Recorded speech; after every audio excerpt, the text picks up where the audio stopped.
Mourant, un vieil homme se souvient être un terrien venu d'un monde civilisé. Une jeune fille inquiète lui apporte un bol de nourriture, un cadeau de sa mère. Elle le supplie de guérir pour qu'il puisse à nouveau fabriquer son précieux savon pour le village. Laissant l'homme à ses pensées, la fillette repart à travers le paysage enneigé. Cette pensée le hante. Il est un étranger, un homme d'un autre monde. 50 années se sont écoulées depuis sa chute dans cet univers impitoyable. Il se revoit en voiture avec ses collègues lors d'un séminaire d'entreprise fatidique. Un glissement de terrain soudain avait englouti leur véhicule, scellant leur destin. Ils s'étaient réveillés face à des bêtes mythiques, comme un renard à 3 queues et un serpent bicéphale. Même des êtres surhumains capables de voler peuplèrent ce nouveau monde terrifiant. Il comprit alors être tombé dans un monde de Xianxia, un genre de roman qu'il lisait parfois. Il était pourtant convaincu que ses collègues, eux, étaient destinés à une vie extraordinaire. Tous allaient prospérer dans ce nouveau monde, à son exception. Des êtres d'apparence divine descendus du ciel furent émerveillés par les talents mythiques de ses compagnons. Ces créatures célestes les emportèrent alors un par un vers les cieux orageux. Seuls lui et le directeur Kim furent laissés pour compte dans cet univers impitoyable. Ils gardèrent secrètement l'espoir qu'un miracle se produise également pour eux. Hélas, ni lui ni le directeur Kim ne possédèrent la moindre capacité spéciale.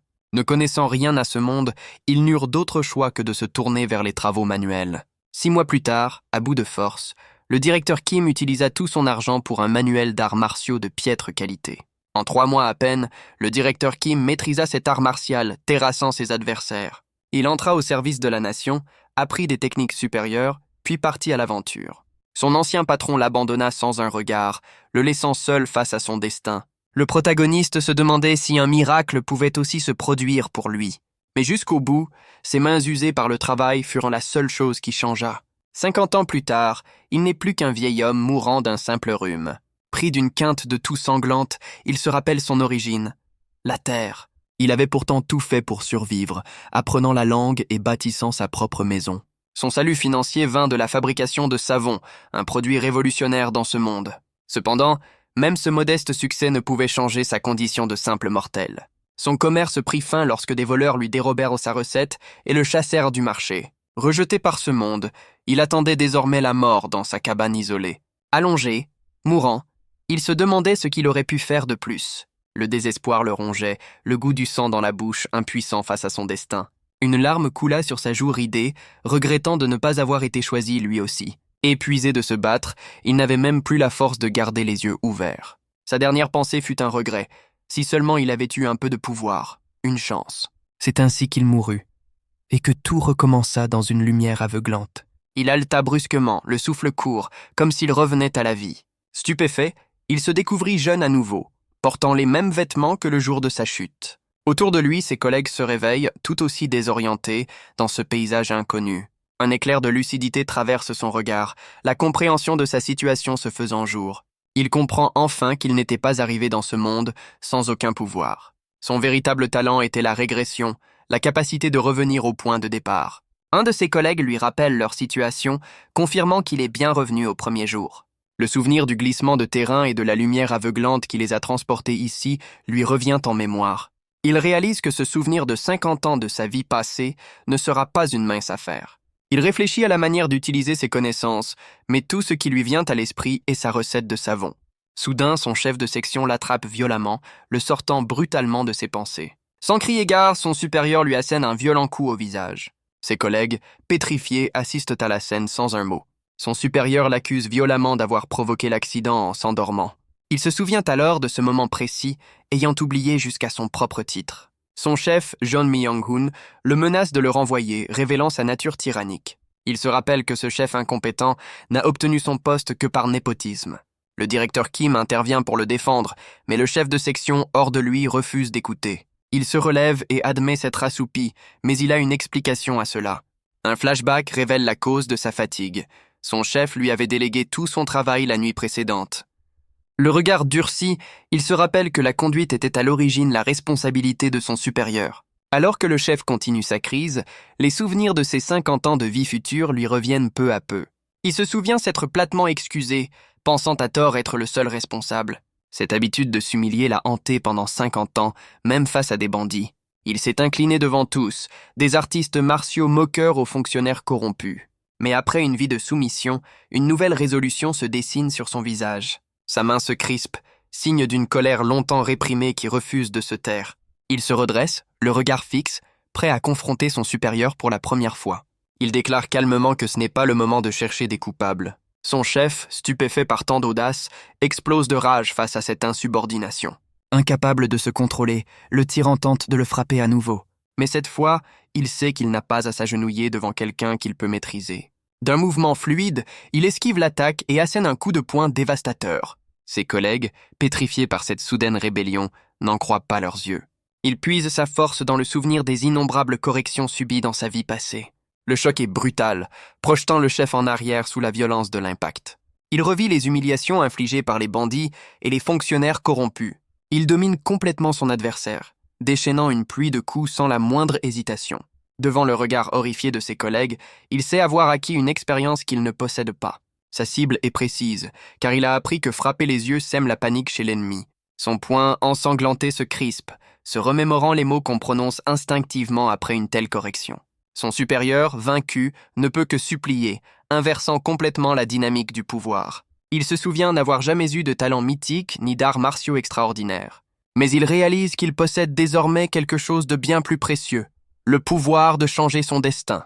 Ses collègues le réprimandent pour son geste, choqués par une telle violence envers un supérieur. Il se retourne calmement et s'excuse pour son emportement, feignant de regretter son acte. Il présente aussi ses excuses pour l'accident, sachant qu'il ne reverra la plupart d'entre eux qu'à sa mort. Le directeur Kim, tout en reconnaissant la faute du chef, lui ordonne de s'excuser pour sa réaction excessive. Il acquiesce docilement car il sait que le directeur Kim est un allié qu'il doit préserver. Un souvenir du futur lui montre le potentiel immense du directeur, qui deviendra un grand maître des arts martiaux. Sa résolution est prise, il doit s'assurer de la loyauté de cet homme dès maintenant. Il tend alors la main à son chef vaincu, présentant des excuses formelles pour son comportement. Le chef, le visage tuméfié, le fusil du regard, sa haine palpable malgré sa défaite. Il lui retourne un regard impassible, sa détermination inébranlable face à cette rage impuissante. Devant ce calme glacial, le chef baisse finalement les yeux, acceptant son humiliation. Le directeur Kim, reprenant les choses en main, propose de chercher un village pour sortir de cette forêt. Notre héros acquiesce, reconnaissant la logique de cette approche pour leur survie. Mais il interrompt le directeur pour lui montrer que le bon sens n'a pas sa place dans ce monde. Il se souvient d'un monde où des immortels s'affrontent dans des combats titanesques contre des créatures monstrueuses. Un lieu régi par la loi du plus fort, où les guerriers du Murim se battent pour la richesse et l'honneur. Il révèle à ses collègues qu'il se trouve dans la forêt de l'Ascension, un nom lourd de sens. Il leur explique qu'il n'existe ni village, ni ville, ni nation dans cette nature sauvage et impitoyable. Il s'adresse au directeur Kim, suggérant de trouver un abri avant la tombée de la nuit. Le directeur pensif reconnaît la sagesse de cette proposition. Un collègue se souvient alors de la voiture, remplie de provisions vitales pour leur survie. Il sait qu'ils ne retrouveront jamais le véhicule, mais il est inutile d'essayer de les convaincre. Pour éviter un débat stérile, il propose une solution pragmatique. Se séparer en deux groupes. Une équipe cherchera un abri pendant que l'autre partira à la recherche de la voiture avant le crépuscule. La nuit s'installe sur la forêt et le groupe se rassemble autour d'un feu de camp improvisé. Alors que le feu crépite, l'incompréhension générale persiste face à leur situation. Une collègue exprime à voix haute le mystère de leur présence ici, sans la voiture engloutie par le glissement de terrain. Réunis autour du feu, ils partagent un repas de fortune, trouvant un bref réconfort malgré leurs questions sans réponse. Il offre de la nourriture à une collègue, brisant la tension avec un geste de réconfort. Le directeur Kim le complimente, reconnaissant que son initiative a ramené un semblant de normalité. Le directeur se remémore la fatigue du héros la veille, devinant la véritable cause de l'accident. Une collègue, visiblement charmée, abonde dans le sens du directeur, louant sa diligence. Ses autres collègues se sentent en sécurité, comparant leur situation précaire à une simple sortie en camping. Il sait qu'il ne doit sa chance qu'à ses souvenirs, car dans sa vie passée, ils avaient erré pendant des heures. Il décide de savourer ce moment de calme, acceptant les compliments pour une fois. Son regard s'assombrit, conscient que cette accalmie ne sera que de courte durée. Sous la pleine lune, il sait que c'est la dernière fois qu'ils pourront partager un moment de paix. L'instant d'après, il est prosterné au sol, tremblant de peur en saluant le maître de la forêt. Un loup monstrueux aux yeux rouges le domine, intrigué par son odeur unique parmi les humains. Une collègue, mal à l'aise, se frotte les yeux, cherchant à comprendre le changement soudain d'atmosphère. Leur confusion se mue en pure terreur lorsqu'ils aperçoivent enfin la bête monstrueuse. Pris de panique, il hurle à ses collègues de s'agenouiller pour montrer leur respect au maître de la forêt. La bête gronde, exprimant son mépris pour l'insolence des humains et laissant présager un sort funeste. Cependant, voyant la soumission du héros, la créature décide de faire preuve de clémence grâce à son savoir-vivre. Cette clémence a un prix. Le loup exige le sacrifice d'un bras en paiement de leur intrusion. Il se souvient de sa vie passée, où leurs cris de panique n'avaient fait qu'enrager la créature. Cette erreur fatale avait conduit à un massacre, les laissant tous gravement blessés et aux portes de la mort. Le loup se lèche les babines, satisfait, et réclame son tribut, un seul bras, une offre bien meilleure que dans sa vie antérieure. Il se résout à ce sacrifice, sachant qu'un seul bras est un faible prix à payer pour leur survie. Il sait que des cultivateurs surpuissants arriveront dans 2 jours et pourront régénérer son membre. Il a même prévu une herbe médicinale pour soulager la douleur atroce qui l'attend. Sans la moindre hésitation, il se porte volontaire et présente son bras à la créature. Ses collègues, figés par la peur, le regardent avec une incrédulité mêlée d'horreur. Satisfait de sa soumission, le loup ouvre sa gueule colossale pour prendre son paiement. Un cri de douleur déchire le silence de la forêt alors que la bête lui arrache le bras. La créature avale son tribut d'un seul trait, honorant ainsi la fin de leur accord. Ses compagnons, horrifiés, détournent les yeux, incapables de soutenir une telle scène. Luttant contre une agonie indescriptible, il se traîne vers l'herbe qu'il avait préparée. Pliant sous la douleur, il dévore l'herbe médicinale, les larmes coulant sur son visage crispé. Le loup, déçu, juge son tribut de piètre qualité, le trouvant aussi ordinaire que les autres humains. L'herbe faisant effet, il s'excuse humblement auprès de la bête pour son offrande indigne. En guise de paiement, la créature leur accorde le droit de rester 7 jours sur son territoire. Le maître de la forêt s'envole alors dans un bond surpuissant, laissant le héros à genoux. Ses collègues, sortant de leur torpeur, se précipitent vers lui, criant son nom avec panique. Malgré sa blessure, il leur ordonne de se réfugier dans une grotte, promettant des explications. À l'abri, il commence son récit, révélant avoir déjà rencontré la créature divine plus tôt.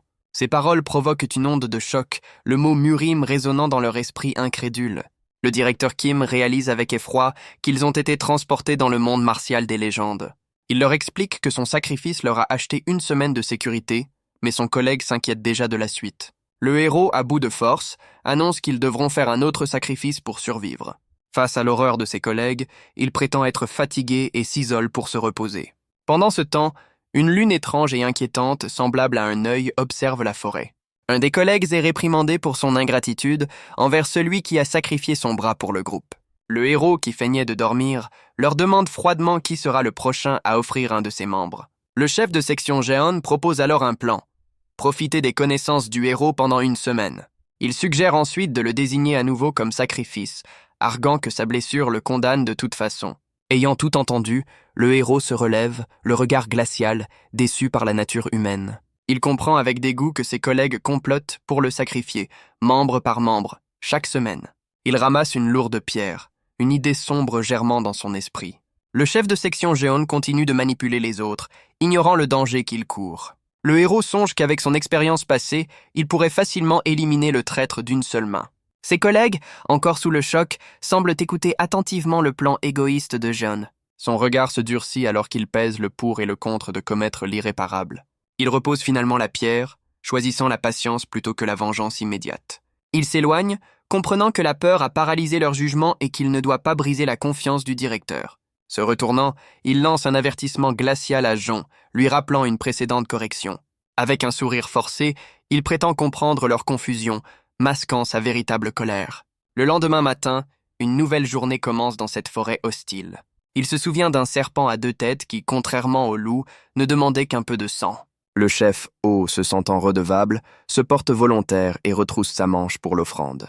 La créature goûte le sang et le recrache aussitôt, visiblement dégoûté par sa qualité. Le héros sait que le sang d'un employé moderne est une bien piètre offrande pour une bête divine. Il interpelle alors Jeon par son nom complet, lui ordonnant de l'accompagner pour cueillir des herbes. Il propose de lui apprendre à trouver de la nourriture, exploitant la faim de son collègue pour l'isoler. Il lui confie son intention de sacrifier son autre bras la semaine suivante, feignant de vouloir lui transmettre son savoir. Le traître soulagé le remercie avec une gratitude feinte, croyant son propre plan de survie assuré. Le héros affiche un sourire en coin, sachant pertinemment que ce savoir ne lui servira jamais. Son visage se transforme en un rictus sadique alors qu'il commence à tourmenter Jeon sous prétexte de lui apprendre à survivre. Le héros le réprimande sévèrement, lui expliquant que les fruits qu'il a cueillis sont en réalité mortels. Il le soumet à une série d'épreuves épuisantes, le forçant à courir et ramasser des objets sous prétexte de lui apprendre à survivre.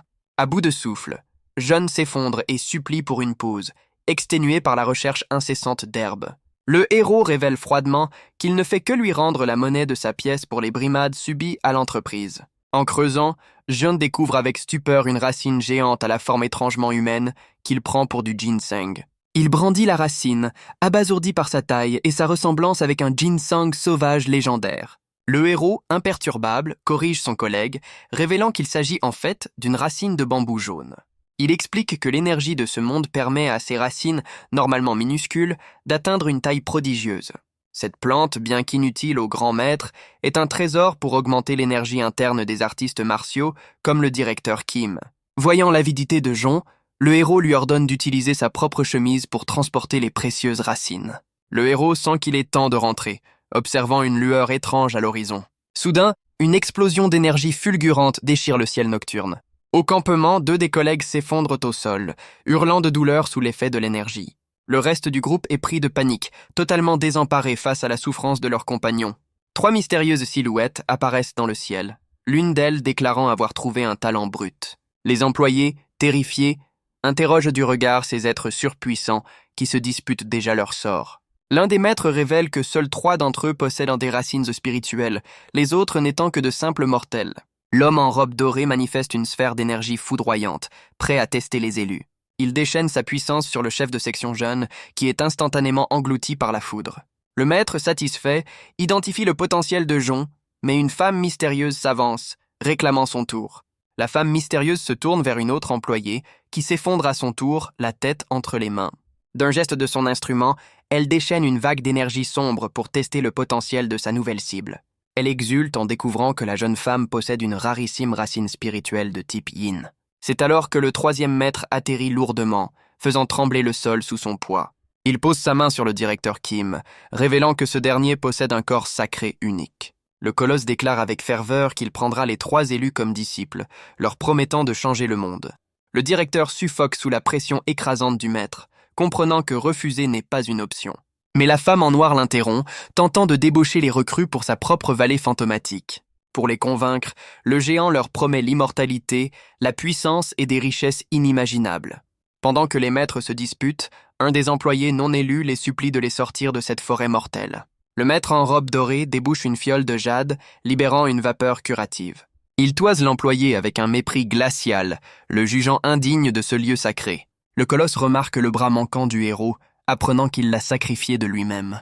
Impressionné par son courage, le géant enveloppe son bras d'une aura régénératrice. Les 3 maîtres s'envolent, emportant les élus et annonçant avoir nettoyé la forêt. Un des survivants, paniqué, tente désespérément de les retenir, criant dans le vide.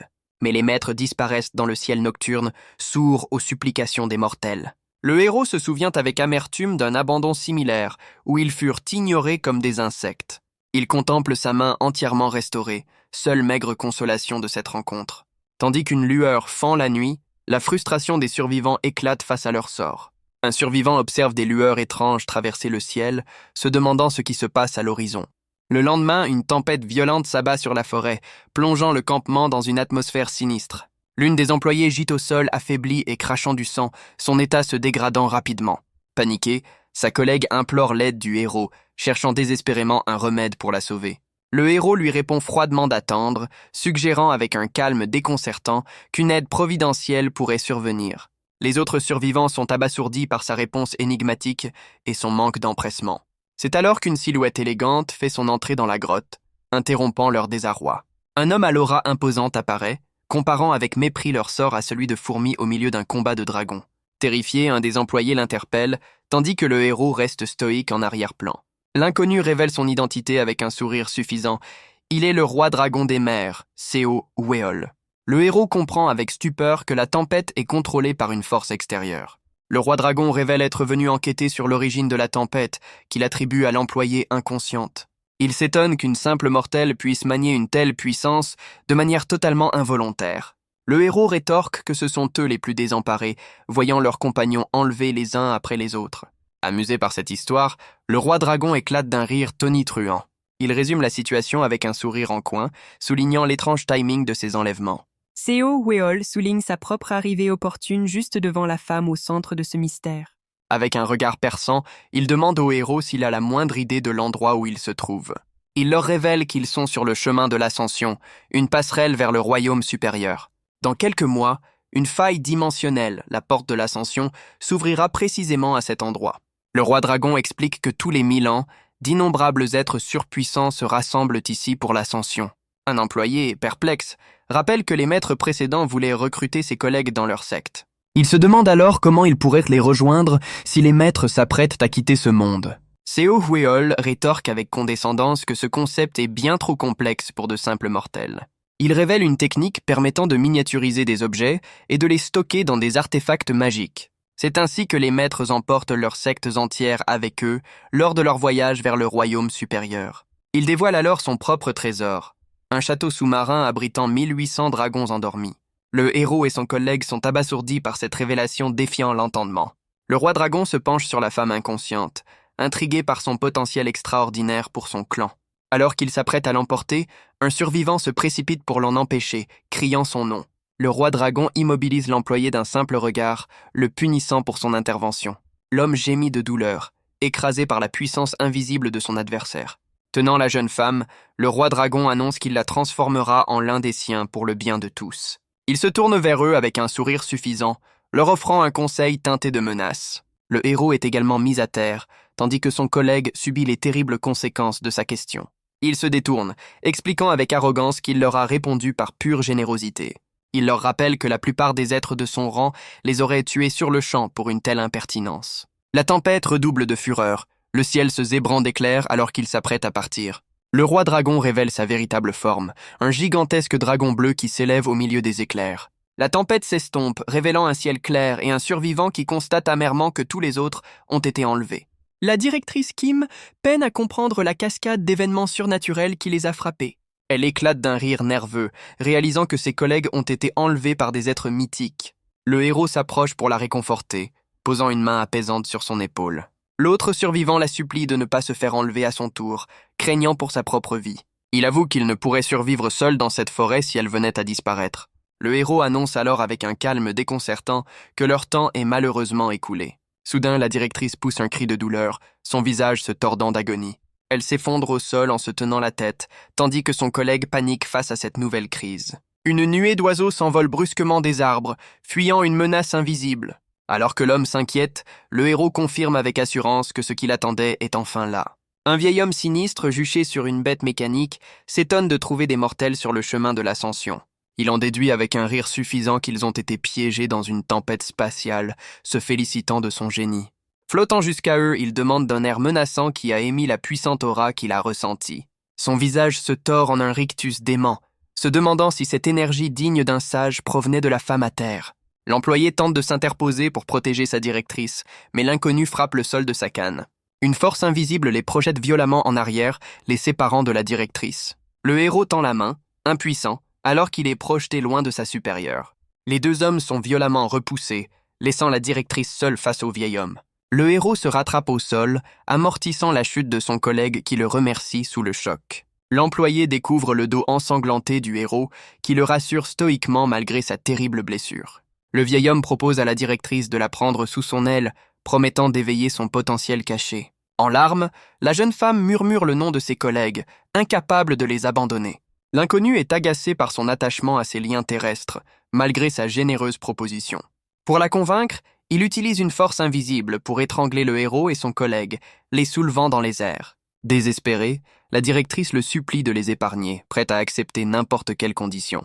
Il lui ordonne alors d'oublier tous ses liens avec ce monde, une condition qu'elle accepte à contre-cœur. Satisfait de sa réponse, il relâche son emprise, laissant les deux hommes s'écraser lourdement au sol. Cependant, il décide que leur simple présence est un obstacle et prépare un sort pour les renvoyer loin d'ici. Une faille dimensionnelle s'ouvre derrière eux et le vieil homme annonce qu'il les enverra au hasard dans le monde des mortels. Alors que le portail les aspire, le héros, dans un dernier geste, tente désespérément de saisir des herbes au sol. La directrice hurle de désespoir, impuissante, alors que le portail engloutit ses subordonnés. Ils sont projetés à travers le temps et l'espace, au son d'un marché animé d'une autre époque. Les deux hommes atterrissent brutalement dans une ruelle, inconscient, le héros serrant toujours les herbes médicinales. Le héros reprend conscience le premier, l'esprit encore embrumé par le voyage dimensionnel. Se relevant péniblement, il découvre avec stupeur qu'il se trouve au milieu d'une ville d'un autre âge. Il réalise que ce n'est pas l'endroit où il s'attendait à atterrir, attirant les regards méprisants des passants. Comprenant que le vieil homme disait vrai, il se met en marche sur un chemin qui lui semble étrangement familier. Un sentiment de déjà-vu l'envahit, alors qu'il reconnaît l'endroit où il a autrefois vécu. Malgré son dos en sang, il contemple la capitale de Yangguo, la cité de Seokyung. Le voilà de retour dans son passé, au cœur d'une métropole florissante de son ancienne vie. L'employé, complètement dépassé, peine à comprendre la situation dans laquelle il se trouve. Assis dans la ruelle, les deux hommes souhaitent que tout cela ne soit qu'un mauvais rêve. Son collègue se sent soulagé de ne pas avoir été enlevé, ignorant la gravité de leur nouvelle situation. Le héros, quant à lui, reste énigmatique, son esprit déjà tourné vers un passé qu'il connaît bien. Il se souvient de son ancienne vie, où il n'était qu'un simple cueilleur d'herbes, sans aucun pouvoir. Le héros propose de quitter la ruelle, et son compagnon accepte, prêt à affronter l'inconnu. Ils découvrent alors une immense cité ancienne, s'étendant à perte de vue sous leurs yeux. En s'aventurant dans les rues, ils attirent immédiatement les regards curieux des habitants vêtus de tenues d'époque. L'employé, perplexe face au chuchotement, se demande pourquoi tout le monde les dévisage. Son collègue est stupéfait lorsque le héros lui traduit les murmures, révélant qu'il comprend leur langue. Le héros rassure son collègue avec un sourire confiant, affirmant qu'il maîtrise un peu la langue locale. Son compagnon, bien que soulagé, ne peut s'empêcher de fixer le dos ensanglanté du héros avec inquiétude. Le héros avoue intérieurement avoir menti. Bien que les caractères soient similaires, la langue parlée est totalement différente. Il se souvient avoir dû endurer les moqueries des mendiants pendant des mois pour apprendre les rudiments de ce dialecte dans sa vie passée. Déterminé, il se débarrasse de sa chemise en lambeaux et propose d'acheter de nouveaux vêtements, laissant son collègue perplexe quant à leurs moyens. Le héros se dirige alors d'un pas assuré vers une imposante herboristerie, un plan déjà en tête. À l'intérieur, il présente les herbes qu'il a cueillies, provoquant l'émerveillement d'un vieil herboriste devant la qualité de la récolte. Le héros révèle calmement que les racines ont au moins 800 ans et l'herboriste estime leur valeur à une somme considérable. Le jeune homme est stupéfait, réalisant qu'il n'a jamais possédé une telle fortune, même dans sa vie antérieure. Reprenant contenance, il presse l'herboriste de conclure la transaction, qui s'exécute avec un enthousiasme non dissimulé. Son collègue n'en croit pas ses yeux en découvrant l'immense demeure qu'ils viennent d'acquérir. Le héros, vêtu de nouveaux habits, confirme que c'est leur nouvelle maison et propose d'enseigner la langue locale à son compagnon ravi. Intérieurement, le héros s'inquiète, car après avoir acheté des papiers et la maison, il ne leur reste qu'un maigre lingot d'argent. Son compagnon le regarde s'éloigner, son inquiétude ravivée par la vue de son dos toujours ensanglanté. L'employé propose d'abandonner les formalités et de s'appeler par leur prénom, ce que le héros accepte volontiers. Soulagé, il le remercie en l'appelant pour la première fois par son nom complet, Seo Eun-yoon. La nuit tombe sur leur nouvelle demeure, éclairée par la lueur d'une pleine lune. À la lueur d'une lampe, le héros explique que leur fortune provient uniquement de la vente des herbes médicinales. Il étale le reste de leur précieuse récolte, soulignant l'urgence de trouver un revenu stable avant que tout ne soit épuisé. Alors que son collègue réfléchit, le héros propose d'utiliser l'argent restant pour lancer leur propre affaire. Le héros pense qu'avec leurs fonds et les compétences de son collègue, ils peuvent assurer leur survie. Mais il réalise que survivre ne suffit pas. Cette seconde chance est une occasion de viser bien plus haut. Il se souvient alors que son compagnon Kim Yong-hoon est en réalité un prodige des arts martiaux. Dans sa vie passée, il était devenu un maître en quelques mois juste en lisant des manuels bon marché. Une fois les techniques avancées maîtrisées, il s'était hissé parmi les plus puissants guerriers du Jiangsu. Un plan audacieux se dessine dans son esprit. Et si son collègue apprenait les arts d'élite dès le début ? Il pourrait ainsi accélérer de 30 ans l'émergence du plus grand épéiste de l'histoire. Le héros compte bien tirer profit de l'ascension de cette future légende pour ses propres ambitions. Il expose son idée à son compagnon, soulignant la nécessité d'apprendre à se défendre contre les gangs locaux. Son collègue, d'abord enthousiaste, se demande comment il pourrait apprendre, les sectes ne partageant pas leur savoir. Le héros sourit, sachant que son collègue, grand amateur de romans d'arts martiaux, serait captivé par son plan. Il lui révèle que la ville est le théâtre d'une lutte entre 7 grandes sectes, les 4 orthodoxes et les 3 démoniaques. Il détaille les spécialités des factions vertueuses, le maniement de l'épée, les arts bouddhistes, le renseignement et les techniques ancestrales. À l'opposé, les 3 sectes maléfiques sont tristement célèbres pour leurs méthodes furtives et leurs activités illicites. Son compagnon, les yeux pétillants, déclare sans hésiter sa préférence pour la secte pourfendeuse de démons. Il est convaincu qu'un véritable guerrier se doit de maîtriser la lame, l'arme par excellence. Le héros pense que ce choix est tout à fait logique pour celui qui deviendra le plus grand épéiste de l'histoire. Face à la curiosité de son ami, il prétend avoir simplement surpris une conversation entre artistes martiaux. 3 mois s'écoulent, et les deux hommes se présentent aux portes d'un imposant bâtiment où des gardes les interpellent. Son compagnon explique aux sentinelles qu'ils sont venus, attirés par la renommée de la secte, pour y apprendre les arts martiaux. Un instructeur au physique imposant les toise, visiblement peu convaincu par leur requête. Un homme corpulent les informe que le compagnon du héros est trop âgé pour commencer un tel entraînement. Avec un sourire malicieux, le héros sort une pièce, suggérant qu'un peu d'argent pourrait faciliter la conversation. La ruse fonctionne, et ils sont conduits à travers l'immense et majestueux complexe de la secte. Devant un pavillon d'accueil, un responsable les interroge sur leur motivation à apprendre l'autodéfense. Le héros change de tactique et présente un coffre rempli de lingots d'argent, précisant qu'il ne se contentera pas de simples leçons. Le supérieur, un homme à l'air suffisant, contemple les lingots avec une avidité à peine voilée. Il annonce alors ses conditions. Un seul d'entre eux sera accepté comme disciple externe, sans aucun traitement de faveur. Le compagnon, indigné, ne peut contenir sa fureur, se sentant complètement arnaqué par cette offre dérisoire. Contre toute attente, le héros accepte l'offre avec gratitude et désigne son compagnon comme le futur disciple. Le responsable, le coffre sous le bras, ordonne au nouveau disciple de rejoindre les autres plus tard. Son compagnon, plein de remords, se demande à quoi bon apprendre seul les arts martiaux à un tel prix. Le héros le rassure avec un sourire, expliquant qu'il s'occupera des affaires pendant que son ami se concentrera sur son entraînement. Visiblement ému par ce sacrifice, son compagnon promet de faire de son mieux pour ne pas le décevoir. Malgré ses doutes sur son âge, le héros l'encourage à croire en son potentiel caché. Le compagnon le remercie, le regard perdu sur l'immensité du domaine de la secte qui sera son nouveau foyer. 7 mois plus tard, une compétition est organisée au sein de la secte pour évaluer les disciples. Un des maîtres de la secte, furieux, broie l'accoudoir de son siège, incapable de croire ce qu'il voit. La cour est jonchée de disciples vaincus, semant le chaos et l'incrédulité dans toute la secte. Pour atteindre la maîtrise, un artiste martial doit non seulement comprendre l'essence de son art, mais aussi l'incarner physiquement. Un guerrier progresse en assimilant l'essence de son art, passant ainsi au niveau supérieur.